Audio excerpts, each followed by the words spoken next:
I'm gonna double check and make sure we're live.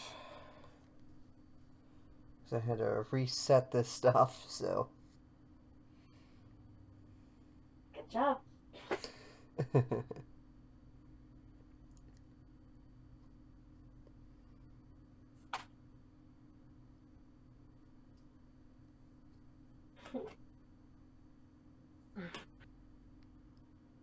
Okay, yep, we're live.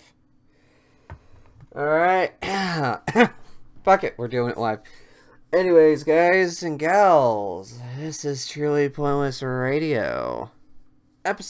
Truly now, episode 11.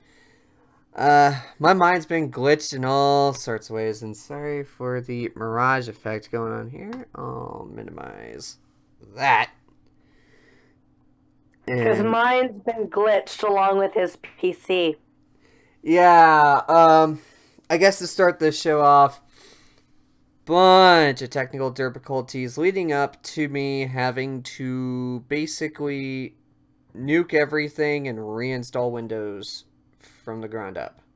So I think it's definitely safe to say at this point, thanks a lot, Microsoft. Yeah, basically, lesson learned, kiddies. Insider preview builds may sound cool, but they'll fuck up your PC at a moment's notice, and at some points it'll be beyond all repair.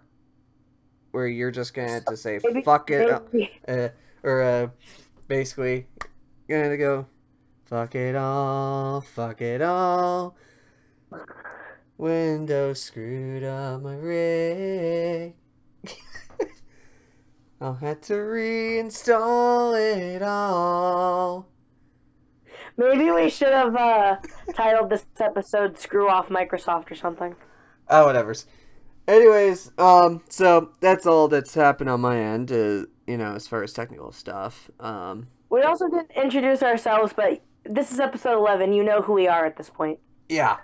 You know who we are at this point, and if you don't, hi. Yeah, so, this week's topics, are as follows. So, let me, trying to get this in frame here. Alright, so I guess, with the title of our stream, Powtown Press, we'll start this off with a little bit of Pokemon news. Gotta catch 'em all. What are you, just gonna start a musical now? Well, we were talking about school musicals the other night, but besides the point. So for y'all who still play Pokemon Go, you can get the Fire Red and Leaf Green trainer male and female outfits on the shop. It's like most tops, the top and skirt are 200 Pokecoins. You can also get Team Rocket and Team Rainbow Rocket uniforms on the shop. Yeah, I find it really odd that they added Rainbow Rocket in, despite we're not in Gen 7 yet, and that's a Gen 7 thing. I know! They also have the Alola trainers outfits, but whatever. Anyways, and they have a Mimikyu hat, but also, obviously, Gen 3. They just did the second wave. And you can still get Rayquaza, Kyogre, and Groudon. So, they're just really, really hard. They're just really, really hard. Yeah, then it's been kind of cold here for me to do the raids. There was one yesterday, but it was a bit too cold for me to stay out and try to tackle it. So, yeah, I don't blame you. But also, yeah, like I said, Gen 3, and then also yes, I think it was yesterday. No, it was day before yesterday. Was Pokemon Day? So happy late Pokemon Day. Yeah. So you probably spotted a lot of Party Hat Pikachus. Oh yeah, and I did catch one or two of them. Awesome. I got the Party Hat Pikachu and Raichu because I caught so stinking many because there's like 3 Pokestops where I work. So, and I did a video on Pokemon Go on Pokemon Day, so go check that out on my channel if y'all haven't seen that yet. So yeah, that was fun. And then Pokemon News, I said I would give my full review on Ultra Moon when I got done playing Ultra Sun and Moon when I got done playing them both, but I'm not done playing them yet. But I can say the trials have changed for sure, and a couple of them are very frustrating. And typical Nintendo, like I think it's like the second to last trial, I think. You're gonna love it if you love fetch quests in typical Nintendo fashion. Oh yeah. So have fun with that, please. And I guess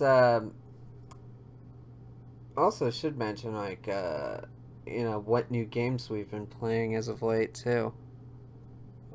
Well, other than Pokemon Ultra Sun, but yeah, like literally, if you like typical Nintendo fashion, just about every Nintendo game has to have a fetch quest.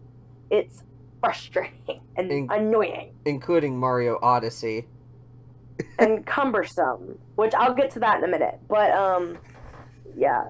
So and Ultra new games Prism. we've been playing. Oh yeah, Pokemon TCG Ultra Prism.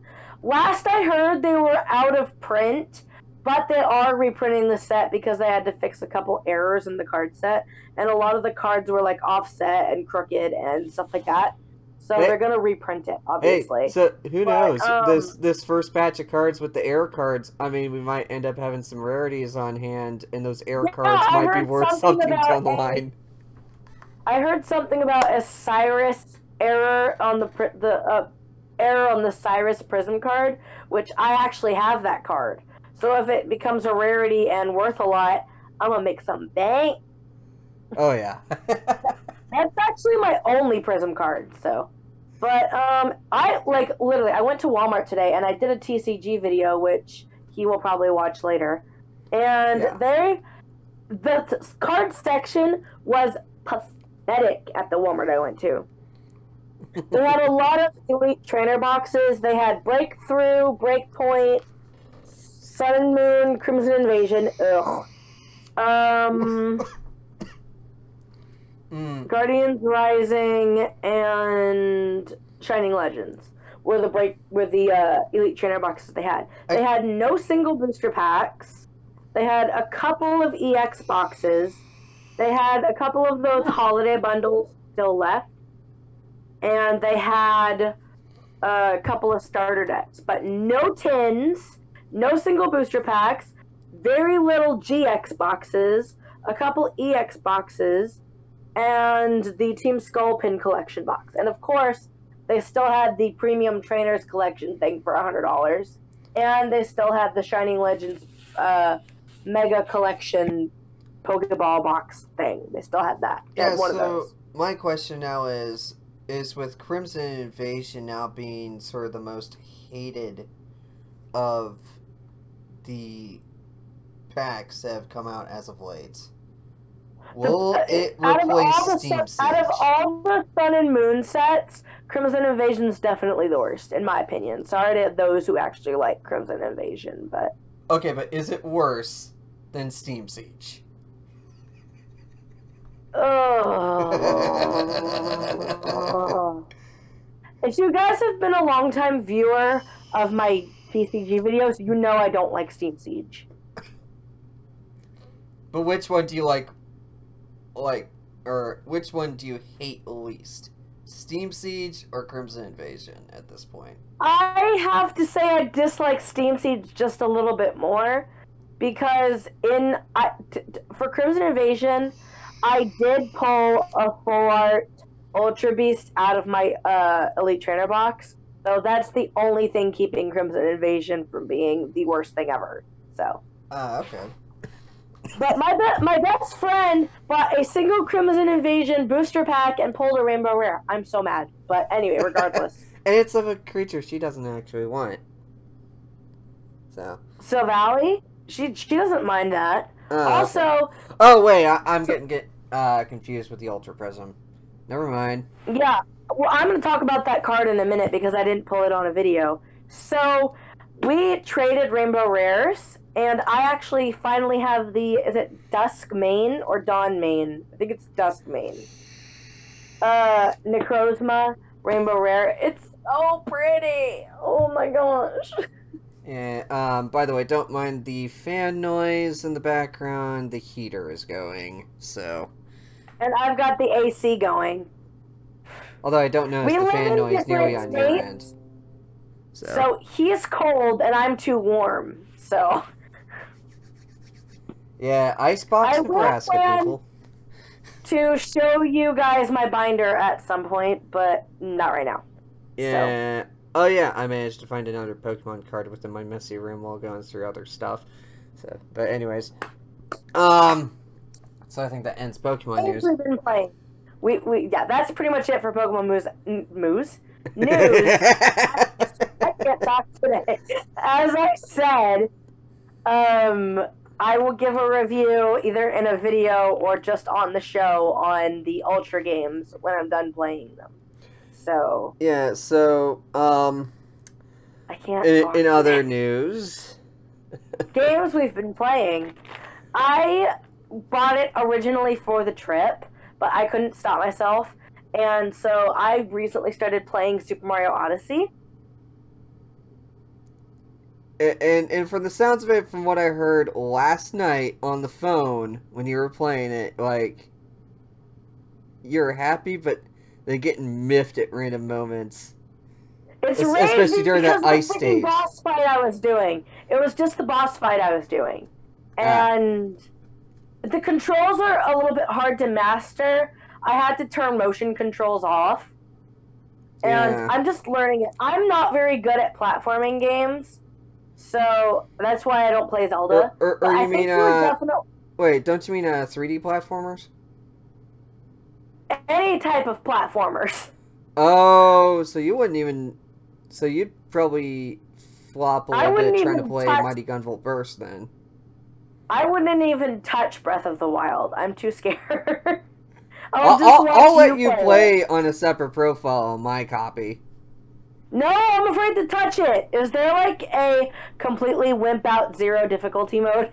Because that's the one I need. Well, if I can get the Wii U emulator running smoothly with Breath of the Wild on my PC and the One Punch Man mod, that is super easy 0 difficulty mode. Because literally, you kill everything with it's just One Punch! Saitama OP. Like, no tomorrow. That'll be fun. But anyway, Mario Odyssey. I think it's definitely a game you would like. A lot of you guys, I think, would like this game. But Nintendo decided to be a pain. I'm not trying to do spoilers, so I'm not going to say anything about the boss fight or any of the characters. I mean, the game's been out for a few months, so I mean... But some people... It is a $60 game. Some people haven't played it yet. Trust me, everybody who's going to pick it up has already picked it up and played it. Irregardless, I just started playing it. And so I'm not going to spoil much, like I said. But early on in the game, I think it's like the second world, they hit you with the ice level. I hate ice levels. Oh god. Oh, boy. Okay, speaking of ice levels, I think still to this day, my most hated portion of Pokemon Heart Gold, Soul Silver, the original Pokemon Gold, Silver, Crystal. The ice gyms. Not only the ice gym, but that freaking ice cave leading up to the 8th gym. And that was a pain in the ass. And the ice cave in X and Y. Oh yeah, that too. Yeah, so like ice levels, period, are a pain in the ass. I hate that one gym, I don't remember which game it was, where you couldn't walk over the same square twice, otherwise you'd fall through. I think that was Omega Ruby and Alpha Sapphire. Oh yeah. Although I Funny skipped Omega Ruby and Alpha Sapphire because I was just like, Oh, you shouldn't have. It's so cool. It's a fun game. I mean, if you've played through Ultra Sun or Sun and Moon, it's kind of outdated at this point, but it's still a really fun game. It's better than X and Y. I with mean, you. to be honest, like the only thing I was like, oh, same old adventures, slightly newer graphics, like that's No, the they've most of what I added saw. some stuff. They've added some new stuff. I promise you. Hmm. When Omega Ruby and Alpha Sapphire came out, everybody was like, "Where's Delta Emerald?" They completely got rid of Delta Emerald at the end. No, because they basically pulled the same thing that they did for Heart Gold Soul Silver, where they basically added the third game's elements into the main two games. If not part of the main story, they did a yeah, to be honest, Emerald and Crystal Pumpkin. and Platinum, those are nothing more but like expansion packs. To be honest. Yeah. So like with the what is it? What are they called? Not remaster. Remake. Thank you. For Ruby and Sapphire, they added the Emerald element and what people thought was going to be Delta Emerald at the end, post game, for the Delta episode. So that was Emerald at the end of that. Just like there's probably going to be Polarium Platinum or the Platinum episode at the end of the Diamond and Pearl remakes, when and if we get those. That's going to be next, because, I mean, they did the Gen 3 remakes for the 3DS, so After they're going to be... Yeah, so they're going to be doing the Gen 4 remakes for the Switch. What do you think is going to be first? Gen 4, Gen 4 remakes, then Gen 8, or Gen 8, then remakes? I say Gen 8, then remakes. Although they're going to add a lot of aspects from Gen 2 into Gen 8, because I noticed a lot of stuff from Gen 1 and a lot of references to Gen 1 in X and Y. Oh my gosh, there were so many references to Gen 1, including the factor that you were able to hunt the starters. Not only that, but also waking up that Snorlax. That frickin' Snorlax blocking the bridge that you had to wake up with that flute. So, yeah. And, not to mention, Snorlax was an event Pokemon. Well, Munchlax, so technically Snorlax, was an event Pokemon for the release of Sun and Moon. Yeah. And as a Alolan one. Yeah, and so everybody thought that in Ultra Sun and Moon, that Gen 2 were going to get Alolan forms. No, it didn't happen. Yeah, so, and as I've been playing, as of recently, I actually bought, yesterday, Bayonetta for the Switch. And I just got around to start playing it today. Holy crap, it is fun. The storyline is awesome, and the voice acting, oh, so sweet. The other game I've been playing is Pokken Tournament, and it's pretty fun. It's definitely a little bit more funner than the Wii U version, just because the aspect of you can take it anywhere and play with your friends, which is the Switch's like main purpose. Yeah, see, that's why I wanted Bayonetta for the Switch. So some new characters on the roster, obviously Decidueye and Mabe, are pretty fun to use. I will advise you with Shadow Mewtwo, a lot of his attacks take a lot of his health. So, but yeah. And the thing with the Wii U version is Shadow Mewtwo had to be unlocked with an amiibo card. This is the deluxe one, so Shadow Mewtwo comes installed, which is nice. Because I have this friend, not saying any names, who was always like, I've got the amiibo card, I got the amiibo card, nah, nah, nah, nah, nah. I'm like, I don't care. Yeah. So I want to know if they're ever going to release Shadow Lugia as an event from the Gale of Darkness games, because I love Shadow Lugia's design. Just random thought. Sorry, had to get that out there. yeah, I'm definitely going to get I'm definitely gonna need to get Gale of Darkness re-downloaded. I have a really good idea for a segment part of the show when we get to the gaming topics called "Is It Worth It?" Okay. Well, I guess we could start that off with the next topic here, which is Metal Gear Survive. Basically, they stripped out all the other cool stuff about Metal Gear with like the storyline and everything, and just made it a zombie survival game with stealth. And here's what's really stupid with it. Okay, yes, they're only charging $40 for it, but here's the gotcha. You only get one save slot, 3 loadout slots, 1 forward operating base. I forget what the other basic game restrictions. Basically, enough said, they locked out a lot of extra features. And to get them, you have to spend like 10, 20, like almost like $200 to get them all.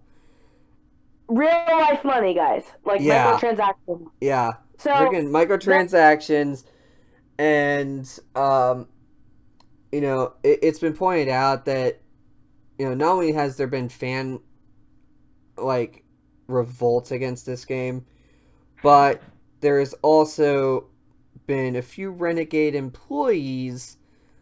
And if you watch the video from Young he explained a little bit of meta bashing within the first cutscene, where you see this sheet with a bunch of names on it, and like it says paper or cloth sheet. It, you know, it's like a clipboard. Oh, so a sheet of paper. Okay, yeah. Thank you. And thank you. So like you'll see your name, but then you see a bunch of the other names that were also featured in Phantom Pain. Actually, supposedly the so-called story in this takes place after Phantom Pain. But basically, it starts with Vengeful Mosquito, and then the first names of each of the last name of the player spells KGP Forever, which are Kojima Productions Forever, and then Cunning Yuji and Bastard Yota. So, which is referring to basically bashing the lead programmer and producer, saying they basically destroyed it, and MG for Metal Gear KIA, Killed in Action. And they actually put Bastard Yoda and Cunning Yuji as AWOL, which in military terms meant, you know, unwillingly just left your post and didn't tell anybody squat. So basically, it's almost the same thing as MIA, meaning nobody knows where you are. Yeah. They don't know if you're dead, alive, hiding, working for the other side. They don't know. That's why it's MIA. Yeah. So basically, I don't mean to interrupt you, but we got a lot to talk about today. So what's the game you're talking about again? Metal Gear Survive. So, is it worth it? With all the